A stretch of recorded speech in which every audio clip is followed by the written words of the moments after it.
And then you had 6 boards in the back of it. So the very framework of the tabernacle was 46 boards, matching perfectly the number of chromosomes. Paul said in the 46th book of the Bible, 1 Corinthians, he said, "Know ye not that ye are the temple of God, and that the Spirit of God dwelleth in you?" So God says literally that our bodies, every chromosome, every cell in our bodies is a picture of the temple, the tabernacle, the place where God dwells. And God said, "If any man defile the temple of God, him shall God destroy, for the temple of God is holy, which temple ye are." So we're to be careful when it comes to the body temple that God designed and God created, not to augment it, add to it, or take away from it. Now I want you to think about that and what the temple of God is. So now we know what the temple of God is. It is our bodies. Let's now look at 2 Thessalonians chapter 2. "Let no man deceive you by any means. For that day shall not come, except there come a falling away first, and the man of sin be revealed, the son of perdition," this is the Antichrist, "who opposeth and exalteth himself above all that is called God, or that is worshipped, so that he as God," here it is, "sitteth in the temple of God, showing himself that he is God." He literally, this Antichrist literally is going to reign on the inside of every human being, because that's what the temple of God really is. Let me show you this. Remember what those X chromosomes look like. Let me show you this in visual form. This is called the skull and the crossbones. Now in the occult realm, the skull is a symbol for death. Now I want you to get these because we have opposites here. Christ is the symbol for life. He's the Lord of life. The Antichrist, his opposite then would be the Lord of death, or the symbol of death.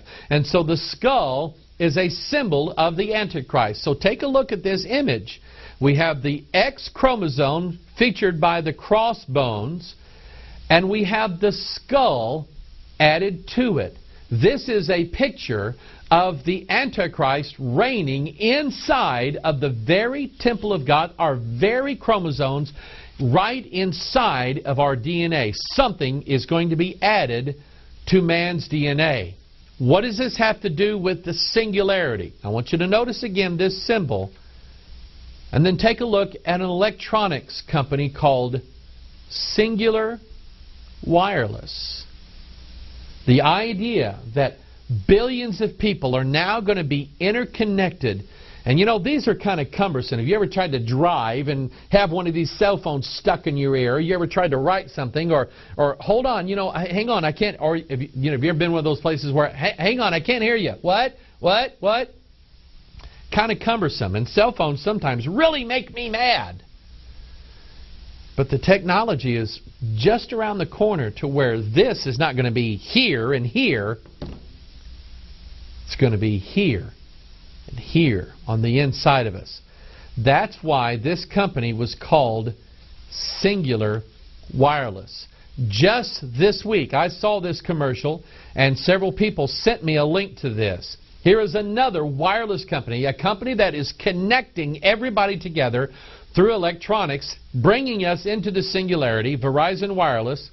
And notice their new ad campaign is called Rule the Air. Now, several weeks ago, we did a thing on our Watchman broadcast about this new movie coming out called Avatar: The Last Airbender. By the way, Avatar is the fusion of gods and men together. And this airbender is someone who has power over the air. They can rule over the air. Where does that concept come from?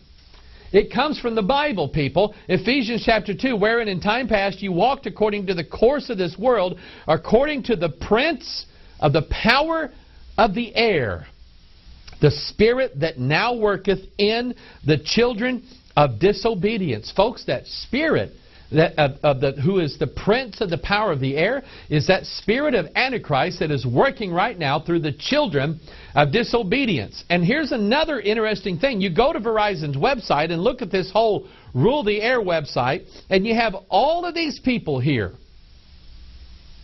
who have these waves around them, or these halo images.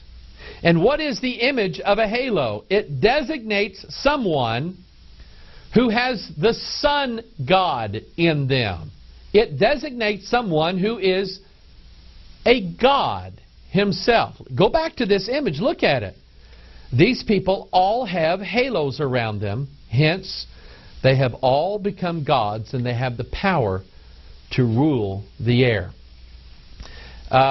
Think again of this X chromosome symbol that we looked at with our DNA in it, and that being the focus of all of the conspiracies that we're looking at here. And now look at this game machine called the X box. And up until now, it really to me hasn't made a lot of sense why they named it the X box, until now this new paradigm, this new way of connecting with the computer world it was called the Natal Project or the Natal Project. Now it's called Connect, and the variant spelling has to do with kinetic energy and motion being what connects us with the computer world. And so already games and applications are being developed that make use of this new technology. And here's one. This is interesting to me. This is on the Connect line, and it's for the Xbox, and it's called Your Shape Fitness Evolved. How many other things in this world have to do with evolution and the transformation of mankind? By the way, take a look at the symbol located here, Your Shape Fitness Evolved. We're going to talk about that. What does this have to do with this idea of Connect? What is the truth behind it? The fact that the fourth kingdom that Daniel talked about. In fact, let's look at the scriptures here. Daniel chapter 2, verse 42. And as the toes of the feet were part of iron and part of clay, so the kingdom shall be partly strong and partly broken. And whereas thou sawest iron mixed with miry clay, the iron is the fourth kingdom, the miry clay is mankind, they shall mingle themselves with, look at here's the word here, the seed of men. The seed of men is a Bible phrase for his genetics, his chromosomes, his DNA. That's what this is about. This fourth kingdom is not a kingdom of this world. They are principalities, powers, rulers of darkness, spiritual wickedness in high places. These are spirits. This is a spiritual kingdom. The gods who are going to connect with mankind through his X chromosomes where his DNA is stored. That's what it's all about. How many things now are we, when we look out into the world, do we see things talking about connect, connect, connect? Especially in the church realm. The new paradigm in churches is to marking themselves somehow, some way with this idea of connect. Here's one church, Peninsula City Church. Notice their logos. The X chromosome and the skull with it. Back to this Xbox Connect game, Your Shape Fitness Evolved, that symbol is what's referred to as the triple helix. Take a look at it. This was theorized originally by Linus Pauling, who about the time of Watson and Crick decided that human DNA actually had 3 strands and not 2, making it a triple helix. Of course, he was proven to be wrong, but some scientists are getting together and they're thinking, now wait a minute. We are 2 strands of DNA, but wonder what would happen if we figured out a way of adding a 3rd strand to man's DNA. Hence an article coming out of Scientific American, Triple Helix, designing a new molecule of life, literally taking man's 2-strand DNA and adding a 3rd strand to it. That is the meaning behind the Triple Helix logo, behind the logo here that is on the Xbox game. That is the meaning behind the capstone and the unfinished pyramid. In the world of the occult and Freemasonry, the unfinished pyramid represents man's 2-strand DNA. It isn't complete in their eyes. It needs to have something added to it. What's added to it? The eye of illumination, or the eye of Lucifer himself, the Antichrist, being added to it. And this then gives birth to the new world order. Now, we referenced earlier this image that Nebuchadnezzar saw in Daniel chapter 2 and how it symbolized the four kingdoms, and the fourth kingdom being a connection, a fusion between the spiritual world and the human world inside of their DNA. In Daniel chapter 3, Nebuchadnezzar actually builds the image into the form of an idol, and it's, of course, 60 cubits tall and 6 cubits wide. It has these sixes all over it. We just recorded a video called Revelation 666. It will be coming out, and I will explain to you why that number 6 is used there. But here's a sort of an image, an idea of what that image actually looked like. And you remember in Daniel chapter 3, according to the Scriptures, according to the commandment of Nebuchadnezzar himself, that at the time when all the people heard the sound of the cornet, flute, harp, sackbut, psaltery, and all kinds of music, all the people, the nations, and the languages fell down and worshipped the golden image that Nebuchadnezzar the king had set up. Remember, Paul had prophesied that when this time was coming, that there would be a falling away taking place. And boy, you can just imagine the scenario. How is it that you're going to separate who's really going to worship God and who isn't? Well, that was pretty clear in the plain where Nebuchadnezzar set this image up, because everybody else is laying down on the ground except 3 guys, Shadrach, Meshach, and Abednego. That's how you're going to be able to tell who's on whose side in these last days. But they fell down and worshiped this golden image that Nebuchadnezzar the king had set up. This is a perfect illustration of what we find in Revelation chapter 13. The false prophet deceiveth them that dwelleth on the earth by means of those miracles which he had power to do in the sight of the beast, saying to them that dwell on the earth that they should make an image to the beast, which had the wound by a sword and did live. And he had power, look at this, he had power to give life unto the image of the beast, that the image of the beast should both speak and cause that as many would not worship the image of the beast should be killed. That's exactly what Nebuchadnezzar said. Anybody that doesn't worship this image that I set up, they're going to die. They're going to have to be thrown into the fiery furnace. We know the rest of the story, but it's a prefiguring of what is going to happen in the last days. And folks, right now, the imaginations of mankind are imagining a world right now where a beast is going to take over and an image, an idol, is going to be worshipped as the true God.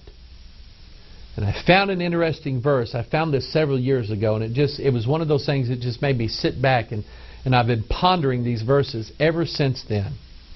The idea that not only mankind would worship an idol, a statue, something made of stone, but he would actually become that. Psalm chapter 115. But our God is in the heavens. He hath done whatsoever he hath pleased. Their idols are silver and gold, the work of men's hands. Now I'm going to stop right here. This right here is the work of men's hands. Of course, it's not an idol yet, but this is where we're headed. This is the work of men's hands. And when we're talking about the singularity, we're talking about what mankind is able to do with mankind rather than what God is able to do. Remember the Tower of Babel? They said, let us build a city and a tower. The truth of it is, God already has a city. It's called New Jerusalem. And He already has a plan whereby that city will come down to mankind. Man doesn't have to do it. But you know how man is. Man is going to build his own image, his own God. They have mouths, but they speak not. Eyes have they, but they see not. They have ears, but they hear not. Noses have they, but they smell not. They have hands, but they handle not. Feet have they, but they walk not. Neither speak they through their throat. In verse 8, and they that make them are like unto them. So is everyone that trusteth in them.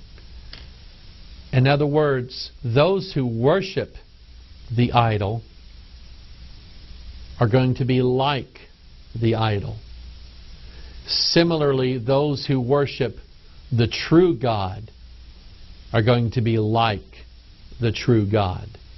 This Bible is absolutely fascinating because people are racing toward their own God.